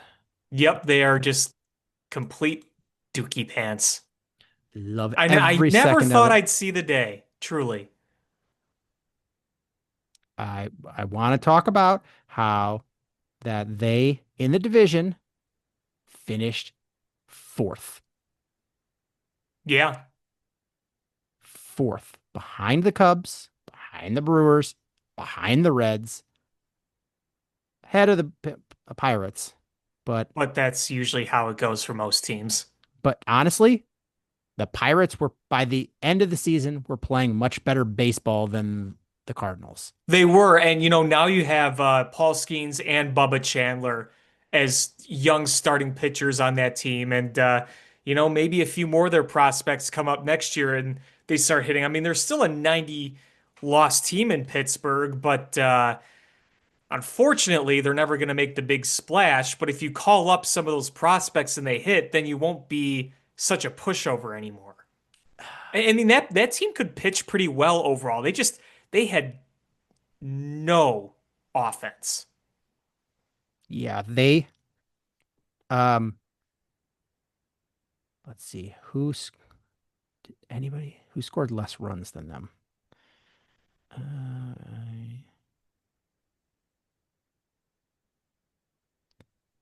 They were dead last in baseball in runs scored. They were one of two teams that scored under 600 runs. Was it them and wasn't Colorado, was it? Because they played. It was Colorado. It was Colorado. I know Colorado was just absolutely dreadful, but I thought even in that ballpark they'd be able to score at least that many. Do you Wow. want to hear something hilarious? So, uh, the let's see, Milwaukee and Chicago finished 1-3 in run diff. Or sorry, maybe was it? Yeah, 1-3 in run differential. Brewers were number one at one plus 172. The Cubs were third at plus 144. Would you like to know what Colorado's differential was? Wasn't it like minus 400 something? Minus 424. How is that possible to be that bad? I double checked that wasn't a typo on MLB.com, and it was not. So they were the second lowest in runs scored, and they were so far ahead of anybody else in runs allowed. So in second place in runs allowed was Washington at 899. And Colorado was 1,021. They allowed over 1,000 runs per game or per season. 1,000 runs per game. Yes, 1,000 runs Believable. per game. Uh, so they averaged giving up 6.3 runs per game. That's awful. And 597. And they averaged 3.69 runs per game. That's brutal. Yeah, That is it's absolutely brutal. it's insane they didn't break the White Sox record last year because as bad as the White Sox were, the fact of the matter is they lost like a ton of 1 or 2 run games last year. Like they So, lost so many games they were in, but didn't quite get there. so the Colorado Rockies had a minus 424 run differential. Do you know who was second? Like second worst, Yes. Had the second worst run differential this season. Washington? Yes. 212. Half. Holy moly. Half. That's that's bad. Yeah. I mean, like, all right, I'm just gonna go through them just so you can see how outside are like, the metrics that is. Toronto plus 77, New York plus 164, Boston plus 110, Tampa plus 131, Baltimore minus 111, Cleveland minus 6, Detroit plus 67, Kansas City plus 14, Minnesota and Chicago White Sox minus 95, Seattle plus 72, Houston plus 21, Texas plus 79, Oakland, or sorry, uh, former Oakland minus 84, the Angels minus 164, Philadelphia 30, the Mets plus 51, Miami minus 89, Atlanta minus 10, Washington minus 212, Milwaukee plus 172, Cubs plus 144, Cincinnati plus 35, St. Louis minus 65, Pittsburgh minus 62, Dodgers plus 142, San Diego plus 81, San Francisco plus 21, Arizona plus 6, Colorado minus 424. It's just so far outside of off the chart bad. Yeah, that's like video game bad. It really, really is. Man. Whew. Well, Um, let's be glad that we're Cubs fans and we have a postseason to root for and not that. so that 424 is not the worst run differential in history. What was it like the Cleveland Spiders or something? The Cleveland Spiders of 1899 was minus 723. Dear God. Were the Cleveland Spiders just like a bunch of plumbers and like coal miners They who just like knew nothing about baseball? they were chain smoking in the dugout. They were they were they were working in the factory in between innings. All full of soot. Uh, Oh, bell whistle. Gotta go. Gotta play baseball. uh, Put up your dukes. Yeah, it just the Cleveland Spiders will just whenever you like ask about something that's truly historically bad in baseball, my default is just okay, Cleveland Spiders. I mean, because that team was real bad. Um, 128 plus years ago, whenever it was. okay, so the minus 424 of the Rockies is the worst since 1899. They're sixth of all time. It's the sixth worst. The other ones, most of these, all of these teams are not teams anymore. The Spiders, the Alleghenies, the Browns, the Colonels, and the Quakers were the teams that were worse. The Quakers. So in the seasons they happened were 1899, 1890, 1897, 1889, 1883. Then the Rockies at 2025. And then after that goes back to 1890, 1895, 1887, 1886, 1891, 1898, 1886, 1932. You have to go all the way to uh, Oakland in 2023 before you get back to out of the 1800s. Congratulations, Rockies. You're on par with a team that is also on an oatmeal box, the Quakers. Yeah, these are the teams that you're in the conversation with. The Spiders, the Alleghenies, the Browns, the Colonels, the Quakers, the Bisons, uh, the Cowboys, the Senators, um, the Metropolitans, the Hoosiers. These aren't even teams anymore. My goodness. Yeah, there's in the top 20 worst run differentials in the history of baseball, which is from 100 something years ago, Before the 150 modern years ago, era. is there's only three teams since 1932 that that are in this. That's this year's Rockies, the 2023 A's, and the 2003 Tigers. And you were 100 runs worse than those two teams. Good job, Rockies. The fact that it's even legal for them to be that, it shouldn't be permitted. Like the league's got to step in. Like this isn't acceptable. I just want to point out too that StatMuse pulled this stat, and they don't even have a logo listed for half of these teams. Of course not. Because what did the Cleveland Spiders logo look like? I don't even know who the Colonels are. Who the Are heck were they the Bisons? Bisons? The Louisville Colonels. Well, the Alleghenies were the Pirates before they were the Pirates, I believe. Yeah, After the Allegheny River. I knew that one. And the Quakers were the Phillies. Who the hell were the Buffalo Bisons? Did their fans also puke profusely? That was the Bills fans' great grandfather.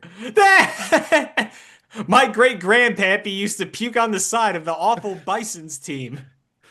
My great grandpappy in 1890 was puking at the Bison's minus 406 run differential.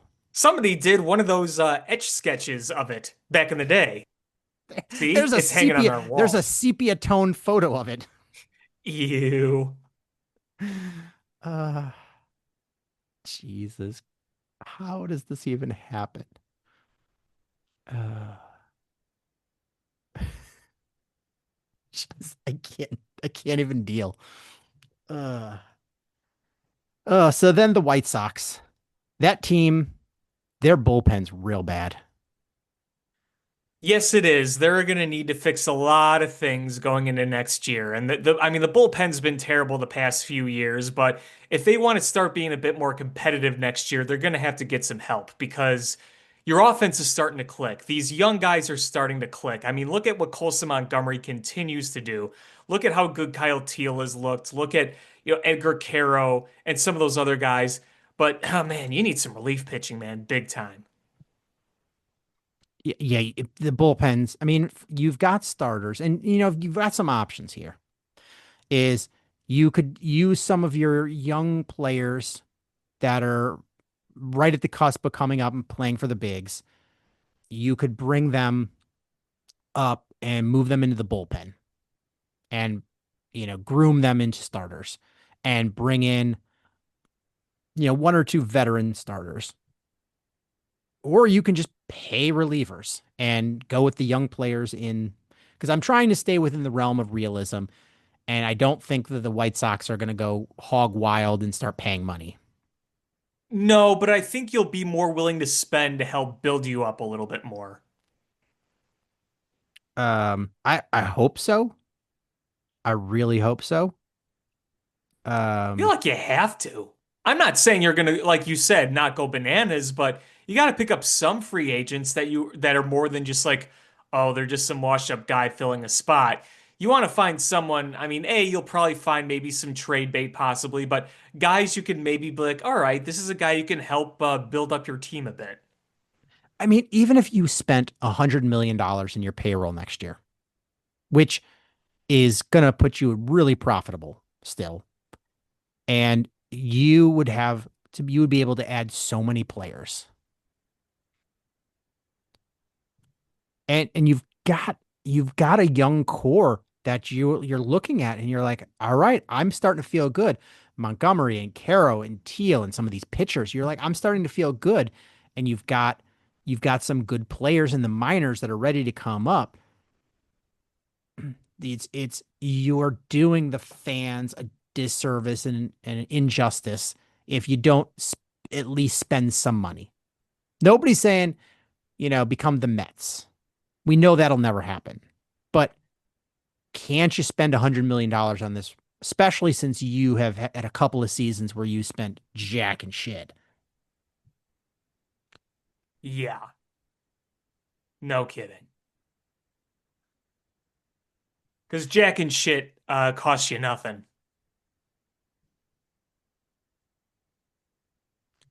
Absolutely. And so spend a little money, and you've saved money the last couple seasons. Put it in your roster. You're still well below the midpoint of salary for the team. Um, and and you could put together a respectable team. And you know what? In an AL Central where you're like, it's you saw two teams make it this year, and I'm not saying Cleveland or Tigers are going to go anywhere, but I don't think it's an exactly a division where you're looking at and you're saying, "Oh, this is going to be real impossible to take over in a few years or even in a year or two." The question is, Luis Robert, are you picking up his option? Don't you kind of have to? Gary and I were discussing this the other day, and I felt bad because I was on the L, and so I was listening to people scream and the L, the normal L noise of the tracks going and the ding, doors open on the left at this stop. The doors open on the right at this stop. And I'm When trying to did have a George McCaskey or Dave Wanstedt become the frickin' automated voice? I watched or I listened to a thing where this actor, like, he's like, yeah, he's like, I got hired to be the voice of the L. He's like, that's my voice. They recorded me. They paid me a studio session to say all the names of those stops. I think I've seen that video It was kind of cool. of the guy, the doors closing guy. Yeah.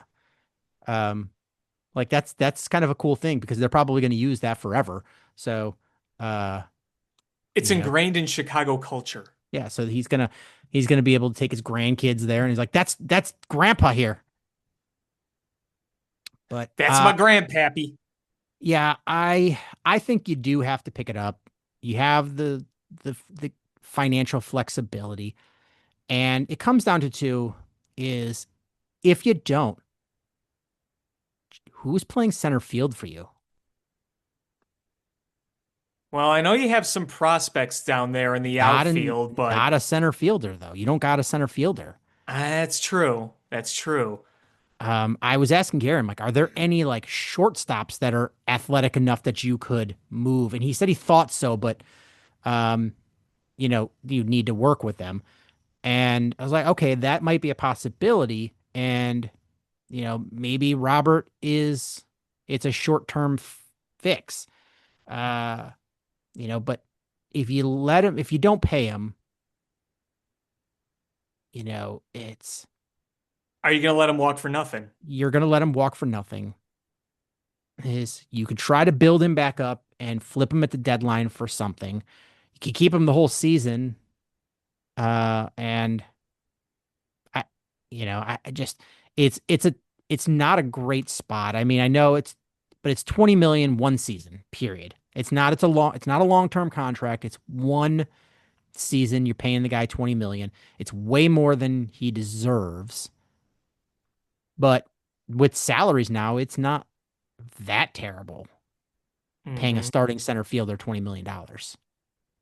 No, it's not. I mean, you consider the value of what guys are going now, and I mean, I feel like you either see him have value or you bring him in, he does enough, and if you want to get rid of him, you could trade him, and maybe he'll have some value.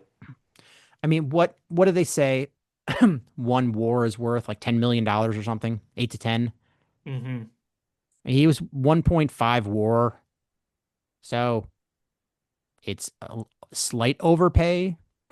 But if he that's what he gives you next year, but it's not the end of the world. Um, but his final stats for the year were 14 home runs, slash line 223 batting average, 297 on base, 364 slug, and 661 OPS. You want a hell lot better if you're bringing him back. Uh, man, the last 2 years, you're like, where did that drop off happen? Because 2023, that OPS was 857 In 2023, he was looking like the guy that with you 38 were, home runs. yeah, you were looking to get, when you signed him when he was just a kid. Just a wee babe. Wee baby. We signed him as a wee baby. You can keep Yeah. your money. And I'll take your baby. I mean, but you look, and it's his best season, and it's also the season that he played the most games. And it's just Yes. that guy is chronically injured.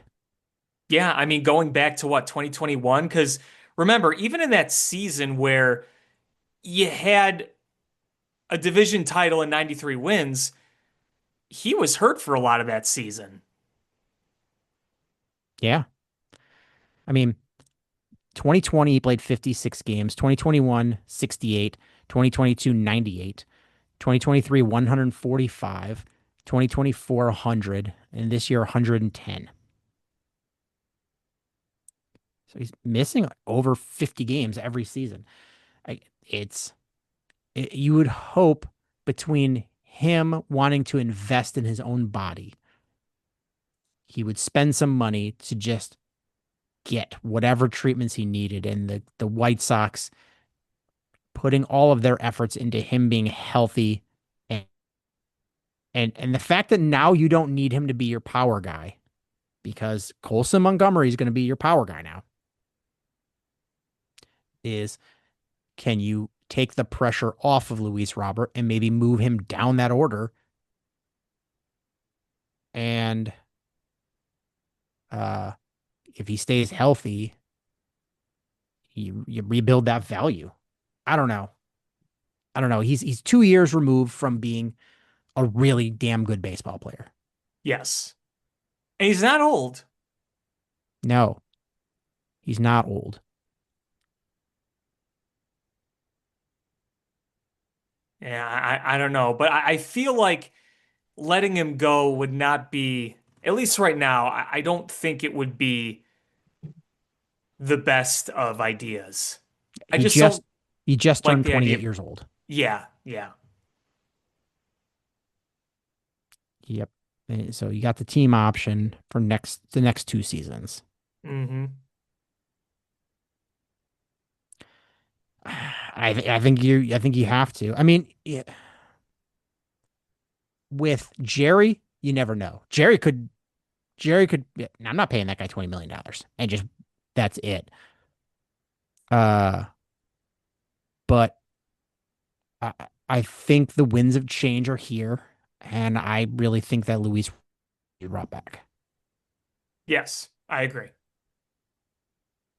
So then it just comes down to, what else you build around it. Yeah, it's gonna be an interesting off season for them, that's for sure. Yep. Um, Spot Track has their 2026 payroll. Come on, load. Load. Hmm. Spot Track load. Now, Spot Tick, Track. tick, tick, I know, tick, right? tick. Right? Now it's making me look silly.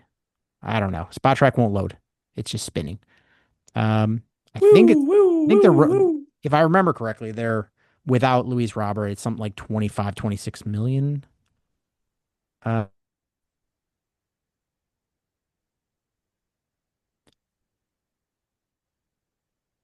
yeah, it's not, they're not, they don't have a lot of guys. They've got a lot of room to spend some money.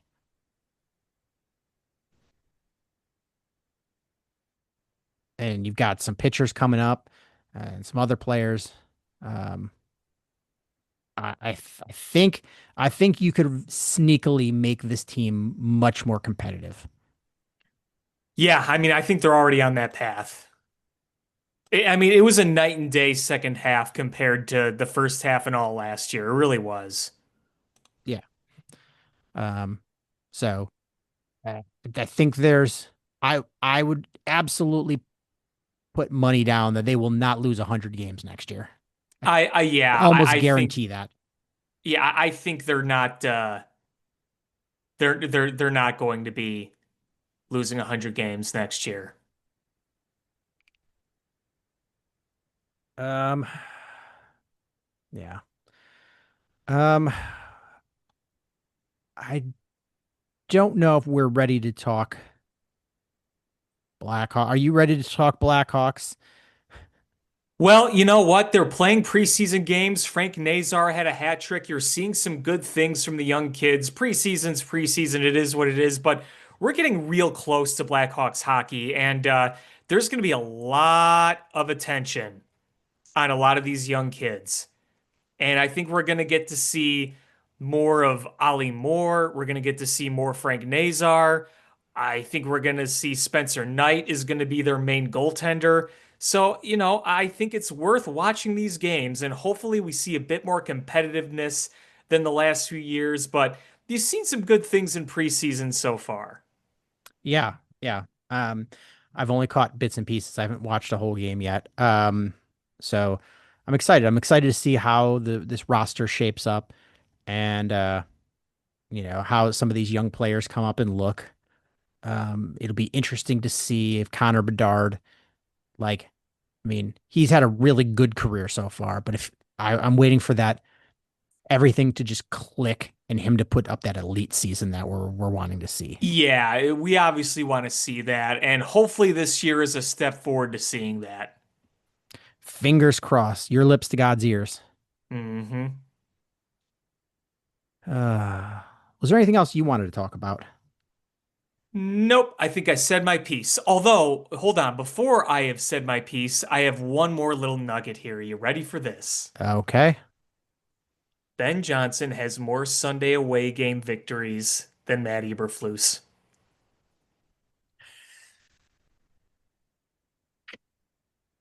Uh, The only time they won a Sunday away game over the past 3 years was when they beat Green Bay in the finale of last season, and Thomas Brown was the coach. Jesus. So in nearly 3 years under Matt Eberflus, you didn't win a single road game on a Sunday.